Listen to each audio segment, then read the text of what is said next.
I mean, I've never ever been in the loft in my life. No. But, you know, Dave was always the one that brought all the Christmas decks down, but you've got to start doing them yourself, haven't you?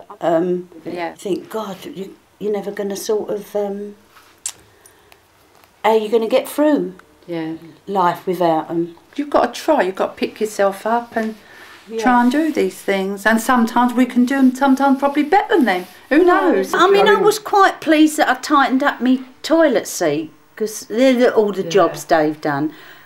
But I said to one of my daughters, I really felt great because I thought, that's handy, I've done that.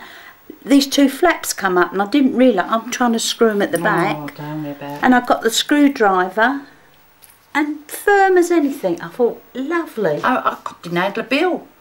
Not a bill. No, so now all of a sudden this has happened and I've had to sort all the banking out. I've done it. Yeah, that's right. I've done it. Yeah, no, I always done that, of course. So Julia, what are we trying to do here? Why are we in the bathroom here? What's going on? Well, we're in the bathroom. Jean's, one of her radiators won't come on. It's got airlock. And we're trying to turn this to let the air out, bleed it to let the air out, but it's so stiff. Yeah. So that's another thing, strength. Well, we might not have a lot of that. What have you got? Our bodies. And they're a bit knackered now. Oh dear. But he did ask. He did, I know. He's getting the right answers. Well, yeah, but you can't. Common sense. It's what we have got. Use your turn that's going to break that key off. No. That's weird. I've got airlock in the loft, he reckons. So we had all that, look, and damaged our fingers. And it's coming from the loft. That's a lot of good, isn't it? Got to keep you on your toes, girls. Yeah. See, he's not such a desperate Dan, is he? Can't help it if the key's weak, Jean. I think you'll have to get the man back. And when it was 6 o'clock, I would expect him coming through the door. 10 o'clock, and just these little habits that you got used to. That is easy now, though. I don't realise, oh, he'd be coming home now. No. So forgive me if I do break down, because this is what happens, isn't it? No, you don't take it in. It's so someone's told you this, and you just can't believe it's happening. And when I used to have when Penny and that used to talk to me, I used to say, no, I'll be all right. I'll be all right. I've got my family. Don't worry about me. I'll get on with my life. As if it's not going to happen. Yeah. And when at the back of your mind, you think, is it more than what it is? Because the thrombosis wasn't clearing up. And Dave himself, he asked a couple of times, have I got cancer? And he said, no, chest kept showing up clear. So you think, is it, isn't it? But it jolly well was. But it didn't get sorted until, 5 weeks before it was too late. The day he died, now this is so strange, I woke up, it was a Monday, I woke up in the morning and I said to my daughter, I want you to take me home, I want to get Daddy's clothes out, because they were going to lay him out for me there. So she said, you sure, Mum? I said, yes, I'm ready for this. Now don't ask me how I done it. And I came home and I sorted out all what he wanted, trousers and a shirt. And the phone went and they said, Jeannie's breathing pattern's changed, I said, I'm on my way. And then my youngest daughter, she was one side, and we'd got him all settled in this room, and Gil sorted out the chairs they were having for the night and what have you. And it all went dead, quiet. He's sitting up, and Karen said, she looked at me, she went, I think he's gone. So she ran and got the nurse, and then he took a couple of breaths, very shallow, and it was gone. And the wind, he was petrified of wind. That's the only thing he didn't like.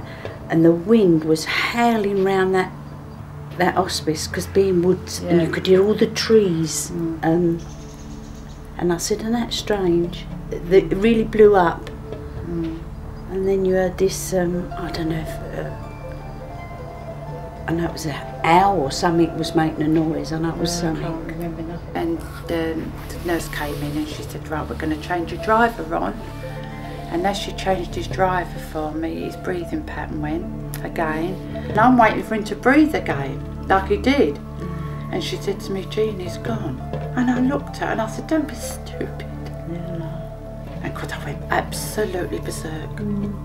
I can't believe how I went. I was screaming. Now, you can't believe that, can you?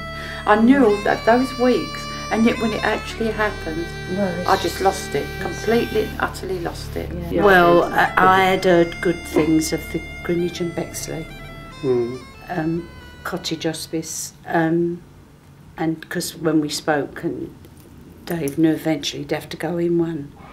And we said, well, we'd like to go, you know, get him in there if we can, which they did.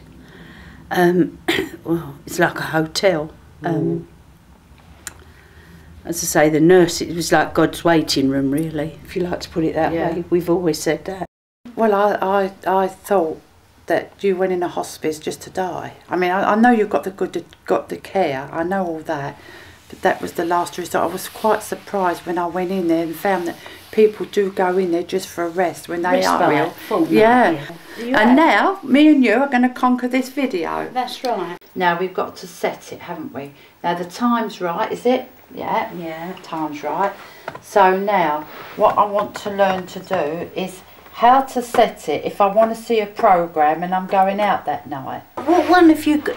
What's that one for? Right. Now, oh no, I've got it. Yes. Oh, I mustn't forget to put your tape in. Yeah, but did you put what station it was on? It knows by the name of this, by the number. Got you. See? Got you. Yes! Oh, magic. Do you know how easy. And I've been sitting here pushing buttons and pushing knobs. This is what but you get an achievement. Yeah. If you can do something, you can look back at it, you can say, good on me, I've done that, you know. Yeah. Might not be perfect, but I've done it. That's I mean, right. when I was creosoting the fence, I mean, 100-foot fence, don't believe me. Yeah. And I was in it was everywhere. It was all over me more than the fence. Yeah. But I stood back and I thought, I've done a good job. And all the time I was doing it, I was having a laugh to myself because I'm saying, if my Ron was in, they'd be saying, you silly devil, you've missed a bit. Yeah. You know, go back, you've missed a bit. Then you don't do it like that. But we do. They do. We do. Right. I've done a good job. Yeah. And I think other people, if they see this video, might agree with me here. You have to learn to forgive yourself for living, and you have to think to yourself, he wouldn't want this, you know, and accept he's died. This is the hard thing, is to accept that they've gone. The thing is, it's coming to terms with they will never ever be back. I know. That's what I find. I think that upsets me more than anything. Even that, but if you could be absolutely positively sure that there is another life, and if they could just come back and say, here girl, it's brilliant up here, you know, you're not going to enjoy and we're all right. If you could get that, you could carry on with your life. But it's the fact is, you don't really know. You like to think there is, I believe there's another life, but you don't know, do you? There's always that doubt now.